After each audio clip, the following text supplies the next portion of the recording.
नमस्कार। खगोल हमेशा ही एक रहस्य और जिज्ञासु उत्सुकता का एक विषय रहा है। ऐसे में जब कई सालों के बाद में अलग अलग प्रकार के पुच्छल तारे आते हैं जो हमें नंगी आंखों से दिखाई दे सकते हैं हमारे आसमान की खिड़की से, तो हमारा रोमांच और बढ़ जाता है। छोटे बच्चे से लेकर बूढ़े तक। थोड़ा सा बूढ़ों का रोमांच थोड़ा कम और रहता है, लेकिन छोटे बच्चे के अंदर जिज्ञासाएं बहुत ज्यादा रहती हैं। ऐसा ही रोमांचकारी विषय आजकल चर्चाओं में है और जो अगले 2-3 दिन और रहने वाला है, यानी कि 30-31 जुलाई तक। वो क्या होने वाला है समझ लीजिए इसको। मेन चीज है कि जब ऐसी परिस्थितियों में 6000 साल बाद कोई चीज हमें दिखाई दे रही हो और 2-1 दिन और दिखे, तो उसके प्रति हमारा एक लगाव और रोमांच पैदा हो जाना और जिज्ञासाएं हो जाना स्वाभाविक प्रक्रिया है। ऐसे में हमें देखने की जरूरत है उस कॉमेट को, यानी कि एक कूपर बेल्ट की दूर से आने वाला, एक सूरज का चक्कर लगाने वाला पुच्छल तारा, जिसे हम अभी एकदम प्रेडिक्ट नहीं था, प्री प्लान्ड नहीं था। अचानक में हमें 27 मार्च को पता चला और new wise infrared space station के माध्यम से, सैटेलाइट के माध्यम से पता चला, और तब हमने माना कि कोई नई चीज आई है जो दोबारा कभी 6766 किलोमीटर वर्ष बाद दिखाई देगी, यानी कि इस जीवन में हमें नहीं दिखने वाली है। तो 2 दिन जिंदगी के और बचे हैं हमारे जीवन में देखने के।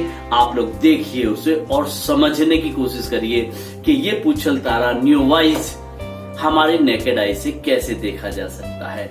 हालांकि पुच्छल तारों की कॉमेट की बात करें तो हमारे सौर परिवार का जो सौर मंडल है, सबसे लास्ट में जो ग्रह है यूरेनस और नेपच्यून और यूरेनस और प्लूटो के बाद में, उसके बाद एक लास्ट में कूपर बेल्ट होती है जिसके अंदर बहुत ठंडे टेम्परेचर में बहुत सारे ऐसे एस्टेरॉइड्स जो इसके साथ में अलग अलग पूंछ बन जाती है, क्योंकि टेम्परेचर बहुत लो होता है और बर्फीली सतह के साथ, आइस के साथ सॉलिड पूंछ बन जाती है।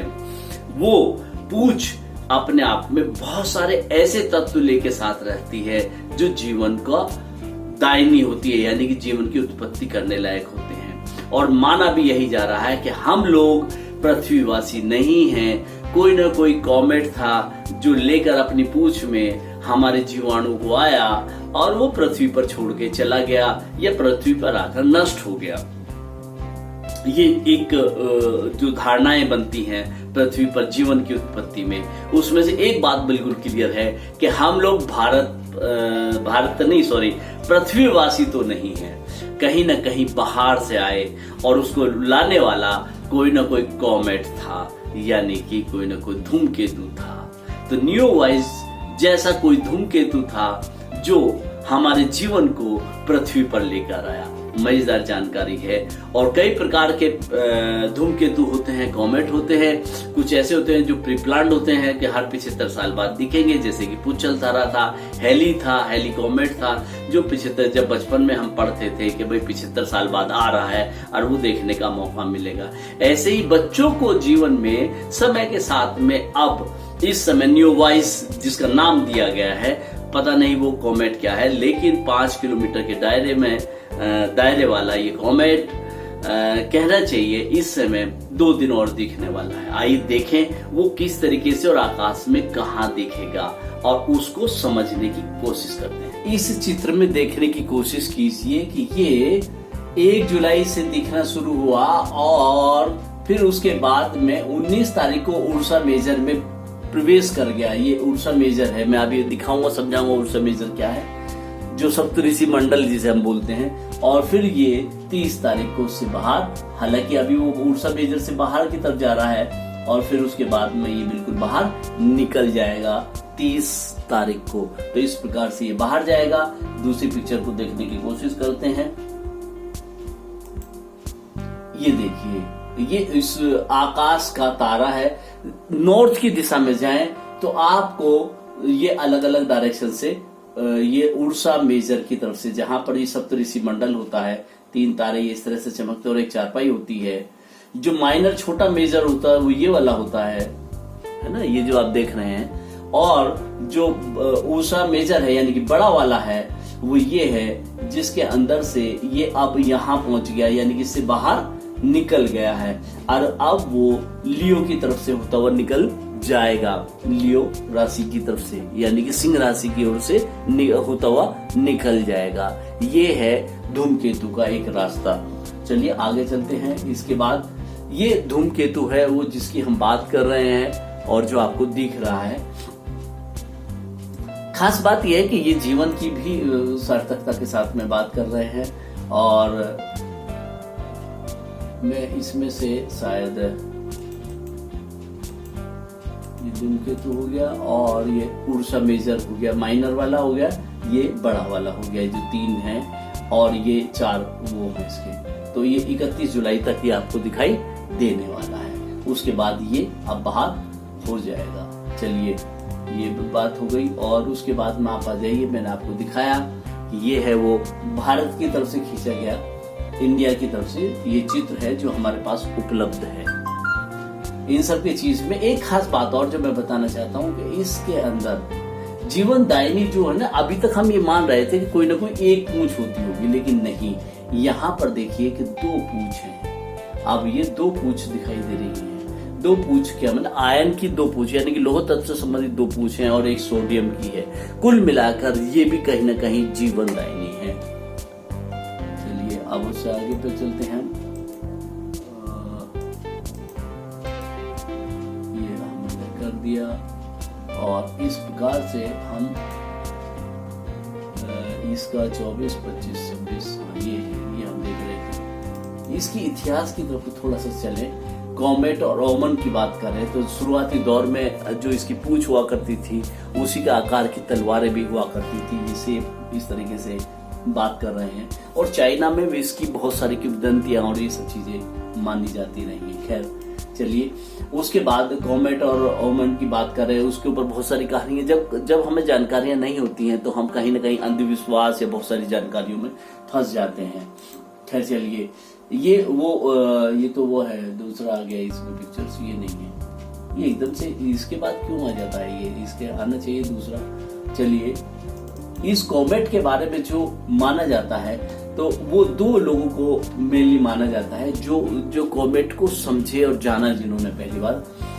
अरिस्टोटेलियन ने सबसे पहले डिटेक्ट किया था कॉमेट को, अरिस्टोटेलियन ने 384 से 322 बीसी के बीच में ये व्यक्ति रहा, जिसने अर्थ के एटमॉस्फेयर के फिनोमिना को समझने के दौरान में ही ये ज्ञात कर लिया था। चलिए, उसके बाद में फिर हम बात करें, उसके बाद फिर ये एक नई जानकारी और है इसमें, कॉमेट ओरिजिन ऑफ लाइफ। ये जो जिंदगी का जो मैं बात कर रहा था कि इसके अंदर ग्लिसेना और अमोनिया के जो तत्व हैं वो इनके उसमें मिले हैं, जो कि किसी भी जीवन की उत्पत्ति के लिए बहुत जरूरी हैं। ये इस तरह के जो तत्व होते हैं, ये इस तरह की जो चीजें होती हैं, ये जीवन के लिए बहुत ही कहना चाहिए कि किसी भी ग्रह पर जीवन को पैदा और विकसित करने के लिए हम भी उसी की देन है, यानी कि जीवाणु के रूप में। देखिए, जीवाणु पृथ्वी पर आया, बाहर से आया, लेकिन वायरस जैसे कोरोना वायरस है, ये पृथ्वी पर बाहर से नहीं आया, ये वायरस यही डेवलप हुआ। कुल मिलाकर बचपन में जैसे कहते हैं ना कि बच्चा तो भगवान का रूप होता है, यहीं आकर हम राक्षस और दानव और देवता बनते हैं। तो कुल मिलाकर जीवाणु के साथ साथ में वायरस उसके एंटी में आए। चलिए, ये लड़ाइयाँ हमेशा जिंदगी भर चलती रहेंगी और ये एक पिक्चर्स को हमने फिर उसे कोशिश किया है अर्थ के डायरेक्शन में, यानी कि उसको पूरा सर्किल दिखाने की कोशिश करी कि धूमकेतु किस तरीके से जाता है और इस तरीके से ये बीच में सूरज है और सूरज की सोलर विंड के बीच में से कुछ ऐसे भी होते हैं जो अभी पीछे आया था, आइजोन आया और कई सारे आए, तो जो अलग अलग आए और सूरज के हिसाब से वो चले गए। चलिए, खैर इन सब चीजों के मतलब कुछ सूरज में जाके खत्म हो गए, यानी कि यही उनका दी एंड हो गया। कुछ ऐसे होते हैं भाग्यशाली, जैसे कि न्यू वाइज है जो बाहर निकल जाता है। कुछ ऐसा रहा होगा कोई एक आधा कॉमेट जो पृथ्वी पर जीवन को लाके चला गया या खुद मर गया। चलिए, बहुत सारी जानकारियों के साथ में अलग अलग प्रकार के अलग अलग कॉमेट और अलग अलग उसके हो गए। चलिए, मैं एक चीज और बताना चाहता था, यहाँ कॉमेट के अलग अलग नाम दिए जाते हैं उनको। देखिए, जो सी वाले हैं, जैसे एक तो होता है पी का मतलब है प्रेडिक्टिव कॉमेट, जिनका पहले से पता है कि वो आएंगे ही इतने समय में आएंगे। सी का मतलब है नॉन प्रेडिक्टिव, जैसे हमारा न्यूवाइज है नॉन प्रेडिक्ट था, इसका कोई पता नहीं था, अचानक 27 मार्च को 2020 में अभी पता चला, इसलिए इसका नाम रखा गया कि C2020 न्यूवाइज F3। और फिर उसके बाद में PCXD 4 इसकी फ्रेम बनाए गए हैं। एक्स में कहा गया comet with no orbit description, एक ऐसा कॉमेट जिसके ऑर्बिट का पता नहीं है कि कहाँ जाएगा। और डी का मतलब है जो लॉस्ट हो गया, जो कहना चाहिए सूरज में जाके जैसे नष्ट हो गया। इस तरह के बहुत सारे होते हैं, कुछ की अपनी पूंछ गायब हो जाती है यहाँ आने के बाद में, और कुछ चले जाते हैं और कुछ सूरज में नष्ट हो जाते हैं, कुछ को जुपिटर जैसे लोग ग्रहण कर लेते हैं, और कभी कभी एक आधा पृथ्वी ग्रह जैसे पे आ जाते हैं जिसपे जीवन नहीं था, लेकिन कॉमेट जीवन ले आया हमारे रूप में। कहना चाहिए कि हमारा जो जीवन दाता है, जो लाने वाला है, वो कॉमेट के थ्रू जीवन आया। बहुत इंपॉर्टेंट जानकारी है। तो अब आप चलते हैं, मैं आपको वो दिखा दूं जरा सा कि किस तरीके से। हाँ, ये आप देखिए, ये आसमान का फोटो है। उत्तर दिशा में आप जाइए, उत्तर दिशा में आपको ये उर्सा मेजर आपको दिखाई देगा। मैं आपको दिखा दूं, ये जमीन से ऊपर ये उर्सा मेजर, ये वाला जो हिस्सा है, ये वाला देख रहे हैं ना, ये वाला हिस्सा, ये जमीन से ऊपर की तरफ दाई तरफ ये सप्तऋषि मंडल कहलाता है। 3 1 2 3 ये हो गए, ये 4 पाई हो गई, 4 पाई की सीध में यहाँ से ऊपर चला गया है। तो अब कॉमेट को अगर हम देखना चाहेंगे तो वो इस 3 की 4 पाई के नीचे की सीध में आपको दिखाई देगा, है। तो ये 3 सप्तऋषि का जो नॉर्थ में आप देखिए उर्सा मेजर के ये 3 तारे दिखाई देंगे आपको, आर्क बने हुए।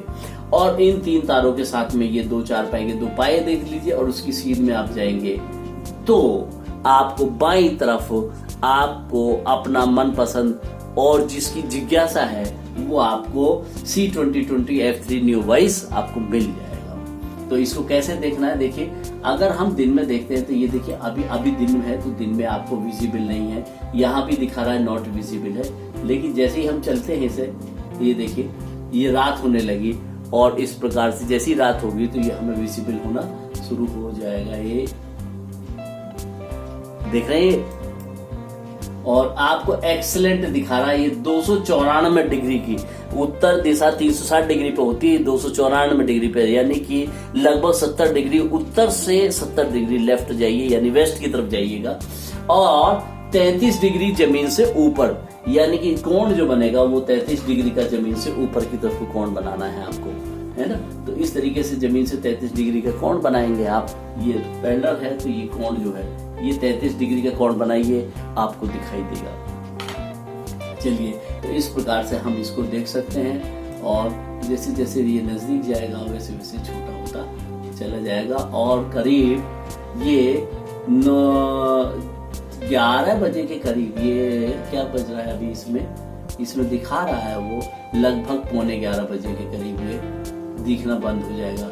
अभी ये छोटा हो गया है, लेकिन 21 से 23 तारीख को बहुत बड़ा दिखाई दे रहा था, अब थोड़ा छोटा हो गया है, लेकिन जाते हुए इसे देख लीजिएगा।